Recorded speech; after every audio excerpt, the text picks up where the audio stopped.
Bismillahirrahmanirrahim. Assalamualaikum warahmatullahi wabarakatuh. Waalaikumsalam warahmatullahi wabarakatuh. Baik anak-anak sekalian, murid-muridku yang Bapak cintai. Tentunya hari ini adalah hari di mana kita akan mempelajari sebuah atau tentang terkait dengan pembelajaran hari ini, bab 5, yaitu tentang perkawinan dan pencabulan. Nah, di dalam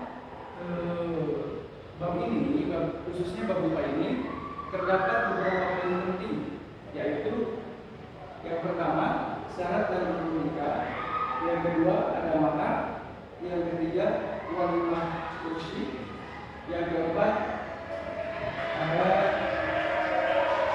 kewajiban suami istri. Nah, tentunya apa itu rukun nikah?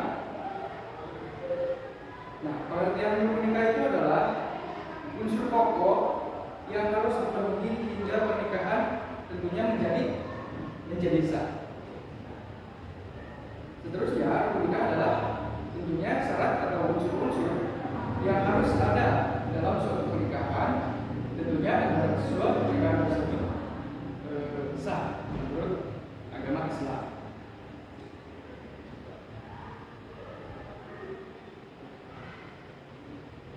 Nah, lalu yang kedua, di sini terdapat syarat dan rukun nikah.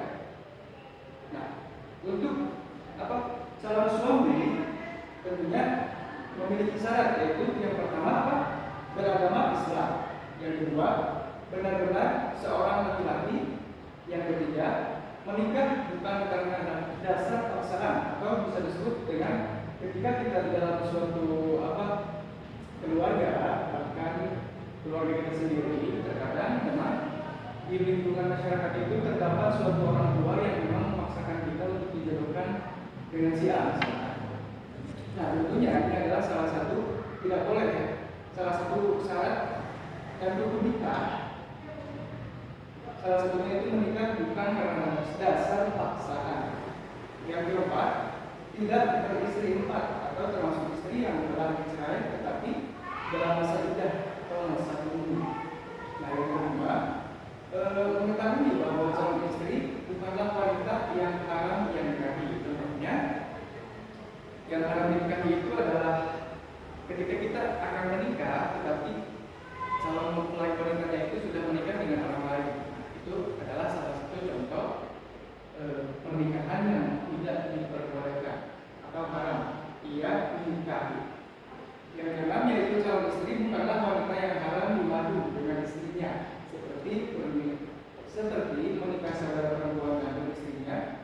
Tentunya ini berlaku bagi seorang laki-laki yang akan melakukan poligami. Yang ketujuh, yang terakhir, yaitu tidak sedang berihram haji atau umroh.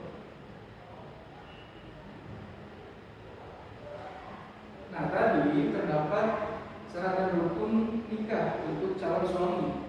Untuk sekarang terdapat syarat dan rukun untuk calon istri. Tentunya syaratnya yang pertama, beragama Islam. Yang kedua, benar-benar seorang perempuan.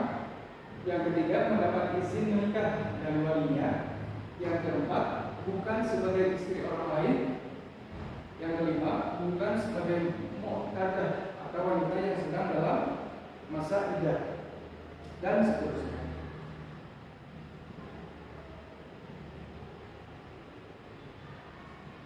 Nah, tentunya di sini terdapat berikut urutan wali nasab dari yang paling kuat memiliki hak perwalian hingga yang paling lemah.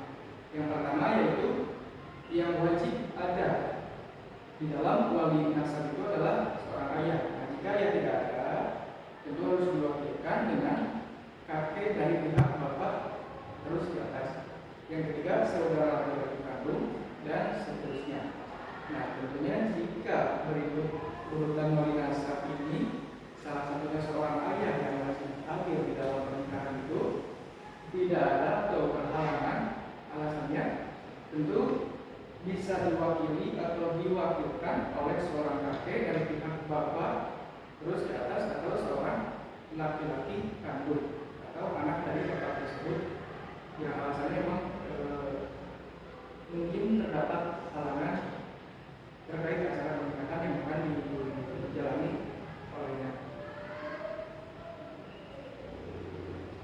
Nah, syarat dan rukun nikah ini salah satunya adalah saksi.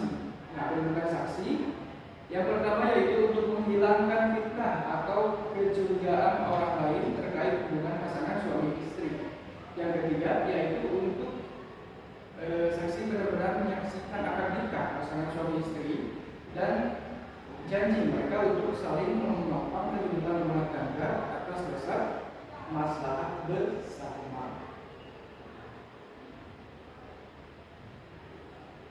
Nah, tentunya di dalam syarat dan rukun nikah ini terdapat ijab qabul. Ijab yaitu ucapan wali dari pihak perempuan atau wakilnya sebagai penyerahan kepada anak pasangan laki-laki. Sedangkan qabul yaitu ucapan pengantin laki-laki atau wakilnya sebagai tanda penerimaan. Nah, ijab tentunya dapat diminta lebih dahulu oleh pengantin laki-laki, kemudian wali pengantin perempuan mengucapkan ijab. Kemudian pengantin laki-laki mengucapkan qabulnya. Oke, terkait dengan pengertian perkawinan, apakah ada yang ditanyakan? Tidak ya? Cukup ya? Oke. Kalau cukup, Bapak akan melanjutkan yang seterusnya, yaitu mahar. Ada yang tahu mahar itu apa? Tidak tahu. Sebelumnya memang tidak diajarkan ya, makanya sedikit tidak tahu. Oke? Oke, belakang kelihatan ya, belakang. Ya siap, kelihatan. Siap. Nah, terkait dengan mahar, di sini terdapat pengertiannya. Pengertian mahar itu adalah mahar atau mas kawin adalah pemberian wajib. Kelihatan ya? Pemberian wajib dari suami kepada istri karena sebab pernikahan. Nah, firman Allah Subhanahu wa taala berfirman yang artinya, dan berikanlah mas kawin atau mahar kepada perempuan yang mau kamu nikahi sebagai pemberian yang penuh keberatan.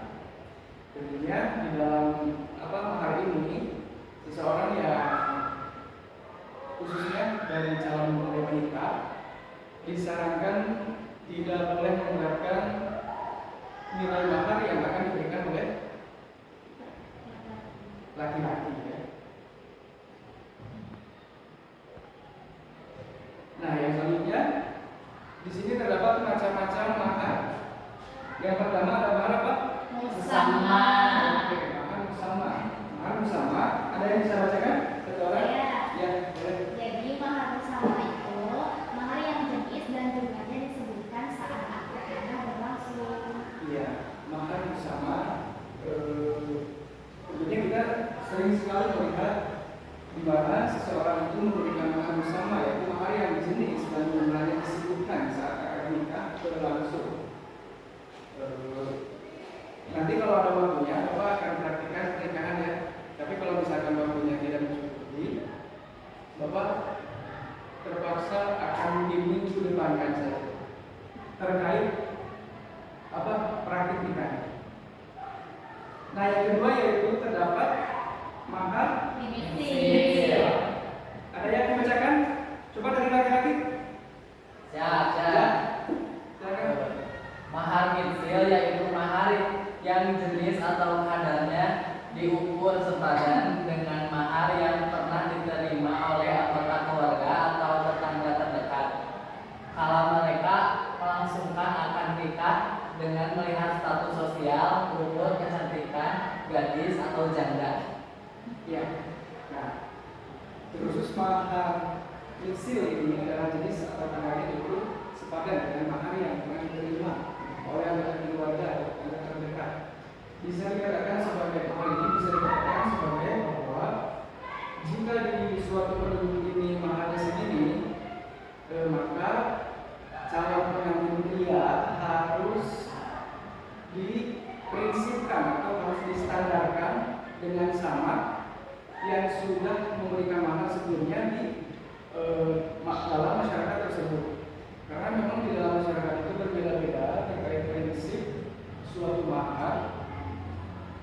Ya, seperti itu.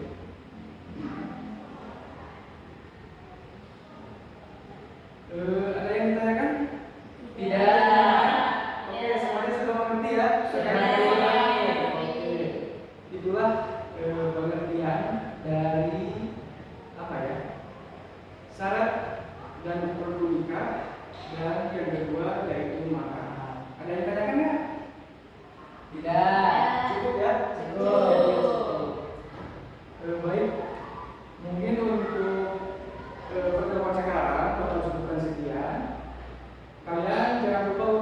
dibaca-baca kembali ya. Ya, oke. Tapi Bapak sebetulnya ini seharusnya menyampaikannya itu empat poin. Yang ketiga walimah musri sama kewajiban suami istri. Nah, untuk memfleksibelkan waktu, alangkah baiknya sekarang itu tidak cukup ya. Sekarang sudah habis, tentunya kalian boleh istirahat.